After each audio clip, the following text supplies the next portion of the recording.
Assalamualaikum warahmatullahi wabarakatuh. Selamat pagi anak-anak. Bagaimana keadaan kalian? Semoga selalu sehat dan tetap semangat.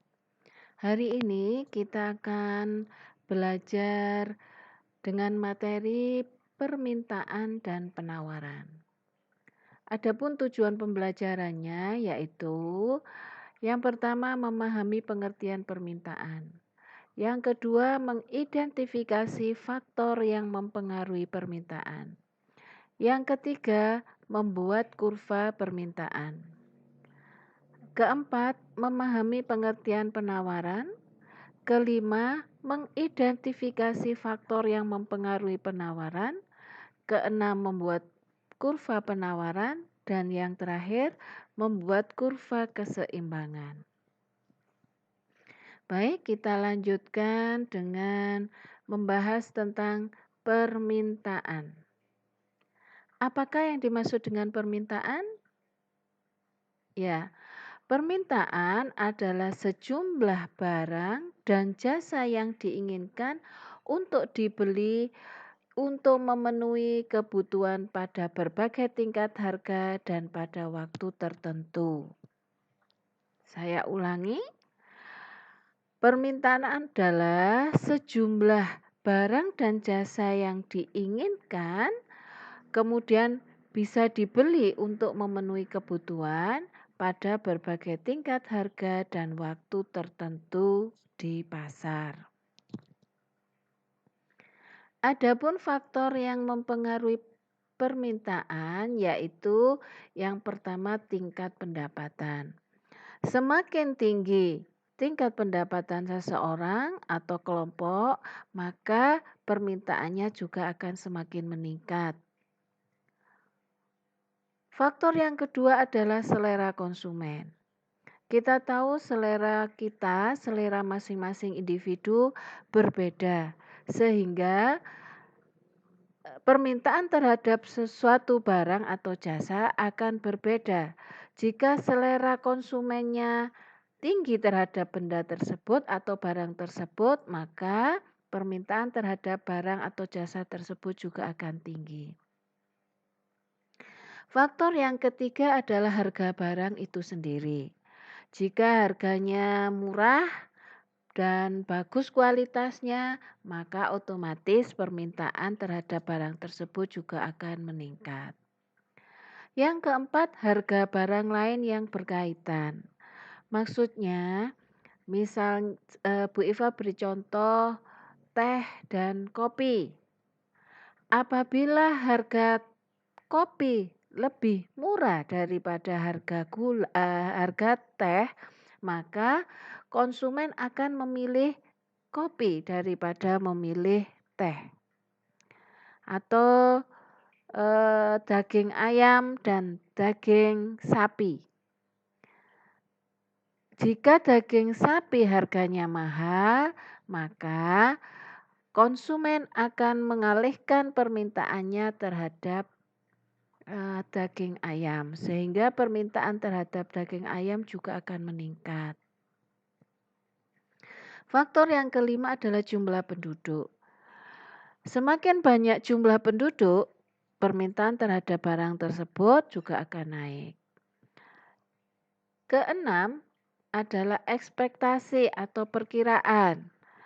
Adanya perkiraan atau ekspektasi suatu barang akan diminati sehingga menjadi harganya mahal, tentu saja akan membawa peningkatan pada permintaan barang tersebut. Faktor yang terakhir yaitu kualitas barang. Semakin bagus kualitasnya atau semakin tinggi kualitas barang, maka permintaan juga akan meningkat. Kita lihat permintaan. Maksudnya kurva permintaan. Untuk membuat kurva permintaan yang seperti ini, kita bisa membuat dari tabel permintaan dulu. Kita lihat, di sini adalah tabel permintaan harga roti coklat dan jumlah roti coklat yang diminta. Pada saat harga 0, jumlah roti yang minta atau yang ingin dibeli 12. Jika harganya 500, yang dibeli atau yang ingin dibeli turun menjadi 10. Jika harganya 1000, permintaan terhadap roti juga akan turun menjadi 8. Jika 1500, turun lagi menjadi 6. Jika harga 2000, turun menjadi 4. Jika harga 2500, turun menjadi 2. Bahkan ketika harga tertinggi, maka permintaan terhadap roti coklat 0 atau tidak ada permintaan sama sekali. Dari tabel ini kita tahu bahwa kurva permintaan menunjukkan perbandingan terbalik antara harga, di sini P simbolnya, atau price atau harga, dengan quantity atau jumlah. Jika harganya semakin tinggi, maka jumlah barang yang diminta akan semakin rendah atau berbanding terbalik. Dan kurvanya kita lihat dari tabel tersebut. Jika harga 0, maka jumlah yang diminta 12. Jika harga 500, maka yang diminta adalah 10. Jika harga 1000, yang diminta 8. Terus sampai ketika harga 3000, maka jumlah yang diminta 0. Pertemuan titik-titik antara harga dengan jumlah ini kita gabungkan menjadi suatu kurva. Ya, ini. Ya, ini namanya kurva permintaan. Selanjutnya kita bahas tentang penawaran. Penawaran adalah sejumlah barang dan jasa yang ditawarkan oleh produsen pada berbagai tingkat harga dalam periode tertentu. Faktor yang mempengaruhi penawaran yaitu harga barang. Harga barangnya tinggi, otomatis produsen akan meningkatkan penawaran. Kemudian jumlah penjual atau produsen, bencana alam. Bencana alam, suatu musibah yang tidak bisa kita prediksi akan mempengaruhi penawaran. Kemudian harga barang pengganti, biaya produksi, kemajuan teknologi, pajak, kebijakan pemerintah, dan perkiraan harga di masa datang. Kita lihat sekarang cara membuat kurva penawaran. Kita buat juga sama dengan kurva permintaan dengan melalui tabel penawaran roti coklat. Saat roti berharga 500, jumlah penawarannya 0. Jika harga 1000, penawarannya 2. Jika 1500, penawarannya 4. Dan seterusnya sampai dengan harga 3000, maka penawaran oleh produsen roti coklat menjadi 10, paling tinggi. Dari tabel ini kita bisa melihat hubungannya tidak terbalik, tetapi hubungannya lurus. Artinya semakin tinggi harga, maka semakin tinggi penawaran yang ditawarkan oleh produsen. Kita buat kurvanya. Sama dengan yang permintaan, garis vertikal ini menunjukkan tingkat harga. Notasinya P atau price. Yang horizontal atau mendatar ini adalah Q atau quantity, jumlah barang. Kita tinggal memasukkan antara tabel harga roti dengan jumlah penawaran. Kita lihat, pada saat harga roti 500, jumlah penawarannya 0. Pada saat harga 1000, jumlah penawarannya 2. Pada harga 1500, penawarannya 4. 2000, penawarannya 6.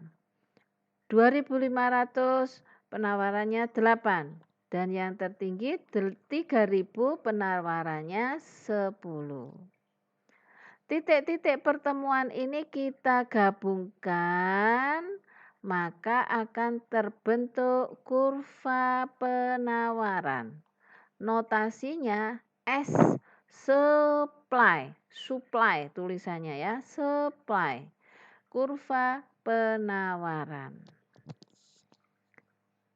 Bu Iva berharap kalian sudah paham dari penjelasan ini. Kita lihat sekarang tentang kurva keseimbangan. Apakah kurva keseimbangan itu? Yaitu kurva yang menunjukkan keadaan di mana jumlah barang yang diminta sama dengan jumlah barang yang ditawarkan pada tingkat harga tertentu. Yang kita buat contoh sekarang adalah permintaan beras, penawaran beras, dan kemudian kita lihat titik equilibrium atau titik keseimbangannya. Dari tabel ini, permintaan beras, maka kita buat kurvanya seperti ini. Ya. Yang horizontal menunjukkan jumlah beras per kilo yang diminta. Sedangkan yang vertikal menunjukkan harga. Sebaliknya pada tabel penawaran sama, yang vertikal adalah menunjukkan harga P atau price, sedangkan yang horizontal menunjukkan quantity atau jumlah. Nah, kurva permintaan kalau digambarkan dalam satu kurva ini, maka akan terbentuk titik temu, di mana jumlah permintaan sama dengan jumlah penawaran. Inilah yang dinamakan titik equilibrium. Dan ini terjadi pada harga 1.400 yang diminta 2.000. Di tabel penawaran harga 1.400 yang ditawarkan juga 20.000. Nah, ini menunjukkan kuantitas atau jumlah barang yang diminta atau ditawarkan posisinya 20.000, 20 kilo, 20.000 kilo maksudnya 20.000 kilo. Sedangkan harganya adalah 1.400. Nah, nih kalian lihat ada hal nominal serta jumlah yang sama. Ya, nih.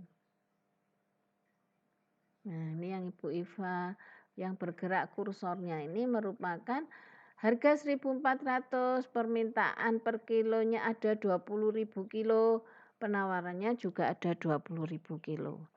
Maka titik equilibriumnya adalah atau titik keseimbangannya adalah saat harga 1.400 dan kuantiti 20.000 kilogram beras. Demikian anak-anak, mudah-mudahan penjelasan Bu Iva dapat kalian pahami untuk menambah ilmu tentang permintaan dan penawaran. Terima kasih atas perhatian kalian, tetap jaga kesehatan dan tetap semangat. Terima kasih sekali lagi. Wassalamualaikum warahmatullahi wabarakatuh.